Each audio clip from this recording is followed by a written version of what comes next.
നമസ്കാരം. കുറച്ച് 50 വയസ്സിന് മുകളിലുള്ളവർക്കെല്ലാം ഓർമ്മയുണ്ടാവും തോന്നുന്നു. എറണാകുളത്ത് വളരെ പ്രസിദ്ധനായ ഒരു വ്യവസായി എറണാകുളം ഹൈക്കോടതിയുടെ മുമ്പിൽ എല്ലാവരും കണ്ടു നിൽക്കെ തലയിൽ പെട്രോൾ ഒഴിച്ച് ആത്മഹത്യ ചെയ്ത സംഭവം. മോഹൻ കുമാർ എന്ന് പറഞ്ഞ വ്യവസായി വളരെ ഫേമസ് ആയിട്ടുള്ളൊരു വ്യവസായി ആയിരുന്നു ആ കാലത്ത്. നമ്മുടെ ഇവിടുത്തെ ഹർഷത് മേത്ത പോലൊക്കെ വളരെ പ്രമുഖനായ ആളാണ്. അതിനുശേഷം ഇതിപ്പം കേരളത്തിൽ കുറേ അതുപോലത്തെ വ്യവസായികൾ ഇഷ്ടം പോലെ ഉണ്ട്, തട്ടിപ്പ് ഉടായ്പായിട്ടൊക്കെ നടക്കുന്നത്. ഇത് അതുപോലെ ഒരു പാർട്ടിയാണ് മോഹൻ കുമാർ.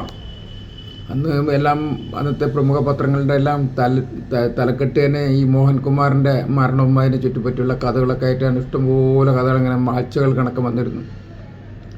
ആ മോഹൻ കുമാർ 84-85 കാലഘട്ടത്തിൽ ചെന്നൈയിലുണ്ടായിരുന്നു. അപ്പം ആശാൻ ചെന്നൈയിൽ നമ്മുടെ സ്ഥാപനത്തിൽ, നമ്മുടെ ബിസിനസ് സ്ഥാപനത്തിൽ എൻ്റെ അച്ഛനെ കാണാൻ വരും. അച്ഛനെ നേരത്തെ പരിചയമുള്ള പാർട്ടിയാണ്. അപ്പം ഉടായ്പാന്നുള്ളത് അച്ഛനും അറിയാം, നമ്മുടെ കടയിലെ സ്റ്റാഫുകൾക്കെല്ലാം അറിയാം. അത് ചെറിയ തോതിൽ തട്ടിപ്പായിരിക്കണം തോന്നുന്നു, വലിയ തട്ടിപ്പൊന്നും ഉണ്ടാക്കിയിട്ടുണ്ടാവില്ല. അപ്പം വന്നു ഇങ്ങനെ നിങ്ങളുടെ ചരക്ക് കടയിലുള്ള സാധനങ്ങൾ മുഴുവൻ മൊത്തം ഞാൻ എടുത്തോളാം, നിങ്ങൾക്കൊരു സിംഗിൾ പേയ്മെൻ്റ് ആയിട്ട് തരാം. അപ്പോൾ നമ്മൾ കുറച്ച് സാമ്പത്തിക ബുദ്ധിമുട്ടും ബിസിനസ് ഡള്ളായിരിക്കുന്ന സമയമായിരുന്നു. അപ്പം അച്ഛനത് കുറച്ചുകൂടെ സന്തോഷമായി തോന്നി. മൊത്തമായിട്ട് അങ്ങ് പോവുകയാണെങ്കിൽ നല്ല പരിപാടിയല്ലെന്ന് പറഞ്ഞാൽ അച്ഛൻ സമ്മതിക്കേണ്ട ഒരു ലെവലെത്തി. ഇങ്ങനെയൊക്കെ സംസാരിച്ചു. നിങ്ങൾക്ക് ഞാൻ ചെക്ക് തരും, 1 മാസത്തെ ഡേറ്റ് ഇട്ടിട്ട് ചെക്ക് തരും, ബോംബെ ചെക്കാണ്.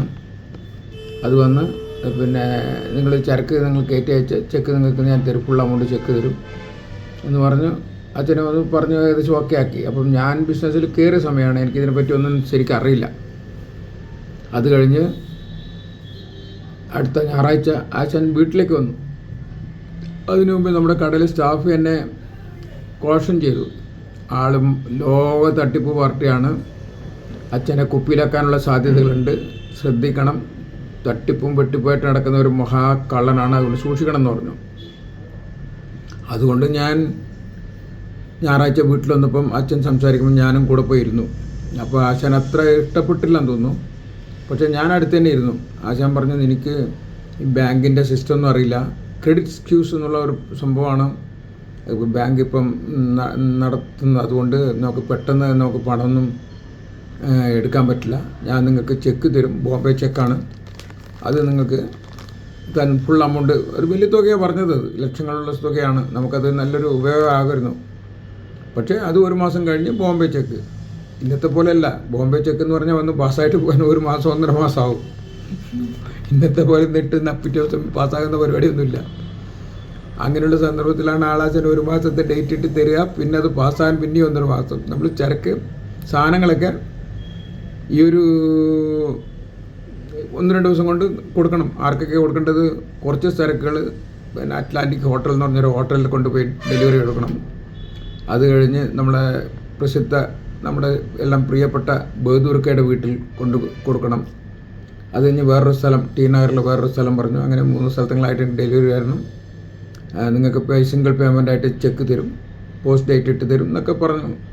ഞാൻ പറഞ്ഞു ആ പരിപാടി നടക്കില്ല, നമ്മൾക്കിപ്പോൾ ക്യാഷാണ് ആദ്യം വേണ്ടത്, അതുകൊണ്ടിങ്ങനെ പരിപാടിയിലെന്ന് പറഞ്ഞ ആശനെ പതുക്കെ ഒഴിവാക്കി. പിന്നെ ഞാൻ കേൾക്കുന്നത് മനോരമയിൽ മാധ്യമങ്ങളിലൊക്കെ വന്ന ഈ വാർത്തയാണ്.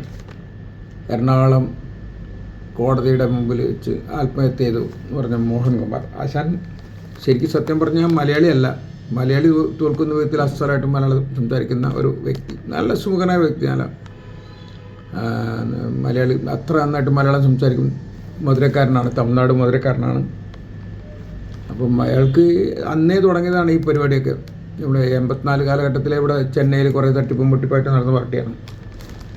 അതിനുശേഷം അയാൾ കേരളത്തിൽ വന്നു, എന്നിട്ട് പറഞ്ഞിട്ടുണ്ട് വയനാട്ടിലാണെന്ന് തോന്നുന്നു, ഏക്കർ കണക്കിന് സ്ഥലം സിംഗിൾ പേയ്മെൻറ്റിൽ, അന്നെന്തോ 25 കോടി എന്തോ ഒരു എമൗണ്ട് ഒറ്റ പേയ്മെൻറ്റ് കൊടുത്താൽ വലിയ ഏക്കർ കണക്കിന് സ്ഥലം അയാൾ വാങ്ങിച്ചു എന്നൊക്കെ പറഞ്ഞിട്ട് പേപ്പറിലൊക്കെ പിന്നെ അതിനെപ്പറ്റി ഡീറ്റെയിൽസൊക്കെ ഉണ്ടായിരുന്നു.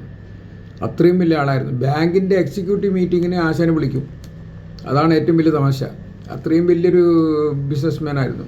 ബാങ്കിൻ്റെ എക്സിക്യൂട്ടീവ് മീറ്റിങ്ങിന് ഒരു വ്യവസായിയെ കൂടെ നിർത്തി എക്സിക്യൂട്ടീവ് മീറ്റിംഗ് നടത്തുമെന്ന് പറഞ്ഞാൽ അപ്പോൾ അയാൾ എത്ര വലിയ ആളായിരിക്കണം.